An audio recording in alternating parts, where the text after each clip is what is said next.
Pongal shopping போவோமா? இப்படியே வீட்டிலேருந்து கிளம்பி நாங்கள் மகாராஜாவுக்கு போயிருந்தோம் வெள்ளவத்தையில்.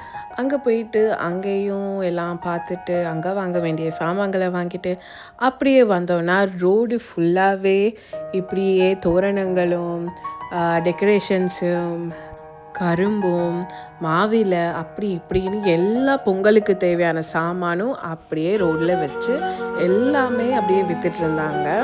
பார்க்கவே ரொம்ப ஹாப்பியாக இருந்துச்சு. ஏன்னா கிட்டத்தட்ட ஒரு 4-5 இயர்ஸாக இந்த மாதிரி நான் செலிப்ரேட் பண்ணலை. இந்த முறை நான் முக்கியமாக இப்படியெல்லாம் இருக்கிறதுக்கு காரணமே இதெல்லாம் திருப்பியும் ஒரு ரிவைண்ட் பண்ண மாதிரி எல்லாமே செலிப்ரேட் பண்ணிட்டு போயிடணுன்றதுக்காகத்தான்.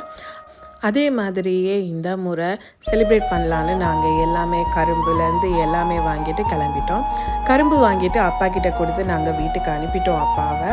அப்படியே அனுப்பிட்டு நானும் அம்மாவும் திருப்பி ஒருக்காவும் ஷாப்பிங் பண்ணுவோன்னு எல்லாம் போயிட்டு பார்க்கும்போது பானை கூடி அவ்வளோ அழகாக டெக்கரேட் பண்ணி பெயிண்ட் பண்ணி வச்சுருந்தாங்க. அதெல்லாம் வாங்கிட்டு அப்படியே பூ வேணும் தானே, பூசைக்கும் பூ தேவை, வீட்டுக்கும் தேவை, தலையில் வைக்கிறதுக்கும் தேவை, நாளைக்கு கோயிலுக்கு போகும்போது அதெல்லாம் வாங்கிட்டு அப்படியே இந்த வைபோடைய வீட்டுக்கு வந்துட்டோம். நாளைக்கு பொங்கலில் சந்திக்கிறேன்.